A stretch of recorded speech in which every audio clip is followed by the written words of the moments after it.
જય સિયારામ મિત્રો, આજે ગુરુ પૂર્ણિમાની આપ બધાને હાર્દિક શુભકામનાएं। કે ગુરુ કોઈ વ્યક્તિ નથી, ગુરુ તો દરેક આત્મા છે જે આપણા જીવનનો એક નવો પાઠ શીખવી જાય। અરે ક્યારેક માની મમતા ગુરુ બની જાય છે, દુનિયા સામે લડવાની હિંમત આપે। ક્યારેક પિતાની મહેનત ગુરુ બની જાય જે જવાબદારી અને સંઘર્ષનો અર્થ સમજાવે।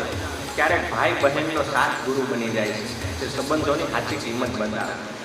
અને ક્યારેક અજાણ્યો વ્યક્તિ એક સારો વ્યવહાર, કોઈ મિત્રની એક સાચી સલાહ અને કોઈ પ્રેમની એક નાની લાગણી જીવનભર યાદ રહી જાય ને એવો એક પાઠ શીખવી જાય।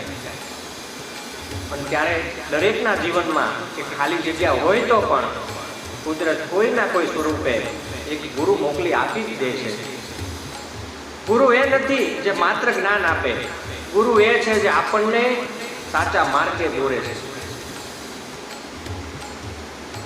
અને સાહેબ, આપણા જીવનનો કોઈ પ્રથમ ગુરુ હોય તો એ આપણી માં છે। એટલે ગુરુ પૂર્ણિમાના પાવન દિવસે મારા માતા પિતાને હું વંદન કરું છું, મારા ગુરુજનોને હું વંદન કરું છું।